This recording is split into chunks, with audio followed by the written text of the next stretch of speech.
A very good morning, class. So, how are you? I hope you all are doing really well.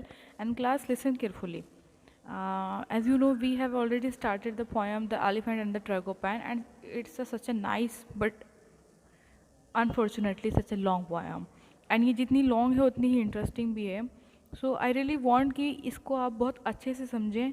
And in my last class, I have already explained you up to para 4. Okay. So today we start with the Tragopan falls to his gun, para 5th. Okay. And let's start.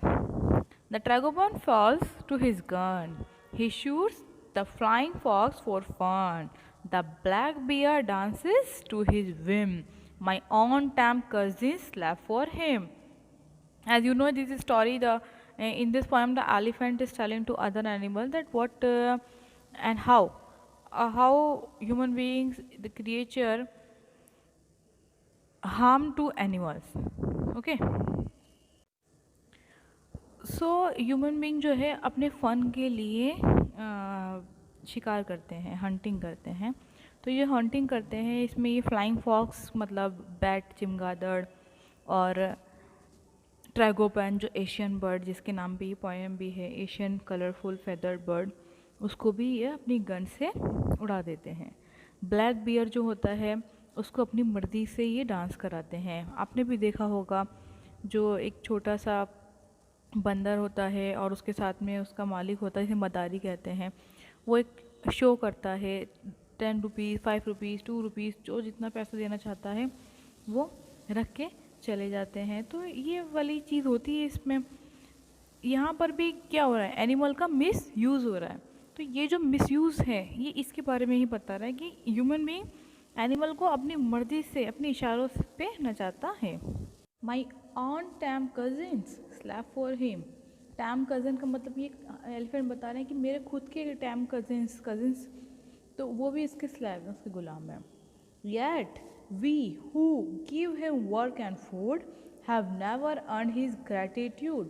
He grasps our substance as a fright to quench and spur his appetite.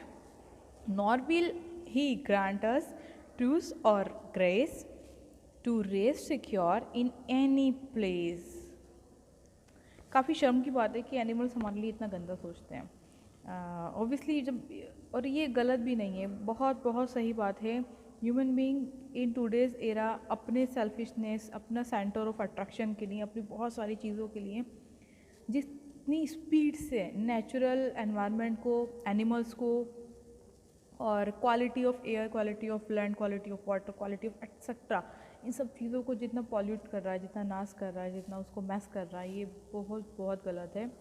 आप कभी इसको बहुत deeply सोचना बैठकर कि हमारी कौन सी ऐसी एक्टिविटी है जो नेचुरल एनवायरनमेंट को हार्म नहीं करती.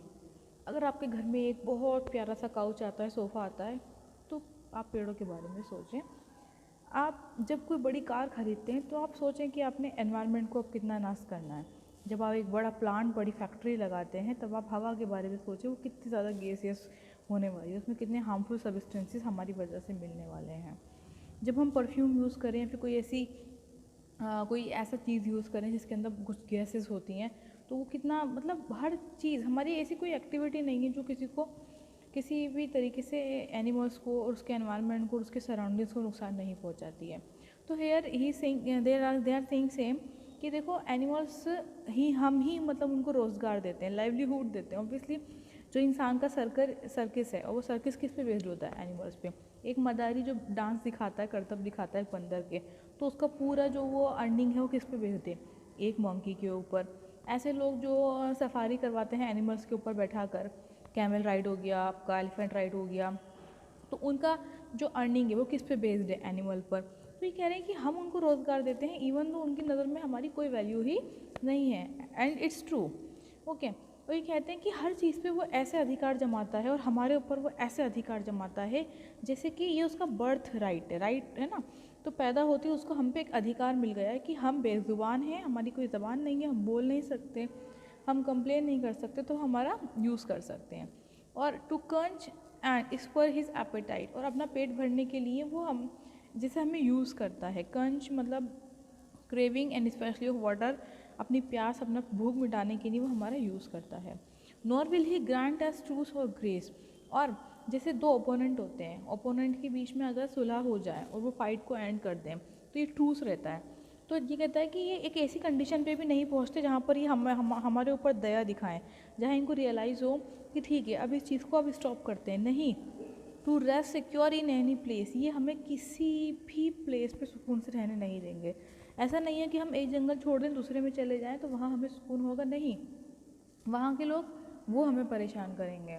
तो आप इंडिया ले लो फॉर एग्जांपल, किसी भी स्टेट की फॉरेस्ट ले लो, तो हर स्टेट में जो फॉरेस्ट है जो भी कुछ है, तो वहाँ की पॉपुलेशन उसको वहाँ नुकसान पहुँचाती है। If they will migrate to another forest, then the population of that particular place will harm them. So it's a chain, ये चलता ही रहेगा ना। Sometime he worships us as God, obviously आप जानते हैं बहुत सारे एनिमल्स हैं जो गॉड के स्वरूप में वर्शिप किए जाते हैं, लाइक स्नैक शिव भगवान, एंड मंकी बजरंगी, और क्या बोलते हैं के, और साइंस ऑफ अस एज एस्टेड डॉग, एस्टेड फोर्स। और कुछ ऐसे सॉन्ग हैं इनके धार्मिक, कुछ ऐसे गाने हैं, कुछ ऐसे मिथ कह सकते हैं, कुछ ऐसी मिथ हैं, कहानियाँ हैं, स्टोरीज हैं, और fashions, fable, myths and stories जिसमें एनिमल्स का जिक्र आता है, और वो काफ़ी धार्मिक स्टोरीज हैं और धार्मिक ही वो सॉन्ग हैं। To celebrate our deeds and glories, और बहुत सारे ऐसे फेस्टिवल्स हैं जो ये एनिमल्स के लिए मनाते हैं और हमारी स्टोरीज हमारी डीड्स के लिए हैं। And yet despite this fertile first, और इस सब के बावजूद भी when has the truly care for us, क्या ये सच में हमारी केयर करते हैं, किसी भी दिखावा है, एक बड़ा सा पोस्टर हमारा लगा लेना, हमारे लिए कुछ करना, हमारे लिए गाने गाना, हमारी कहानियाँ सुनाना, ये एक तरफ तो ये करते हैं और दूसरी तरफ ये हमें हार्म करते हैं। तो यहाँ पे एनिमल्स कंफ्यूज, एक कन्फ्यूजन में वो एक सवाल सबके सामने रखता है एलिफेंट कि क्या ये सच में हमारी केयर करते हैं। और आपको अगर याद ही है तो स्टार्टिंग में उसने यही कहा था कि ह्यूमन बीइंग का नेचर कैसा होता है, कंफ्यूज, वो कभी अच्छा है कभी बुरा है, कभी लविंग है कभी क्रूल है, कभी ब्रूटल है कभी कुछ है।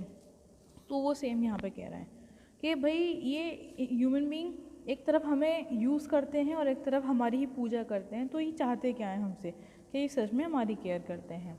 सो यहाँ तक जितने भी वर्कशॉप अभी हमने आज कवर किए हैं, please do in your notebook and then submit it to query group, and आगे हम प्रोसीड करते हैं हमारी नेक्स्ट क्लास से। Okay, have a good day, take care, bye.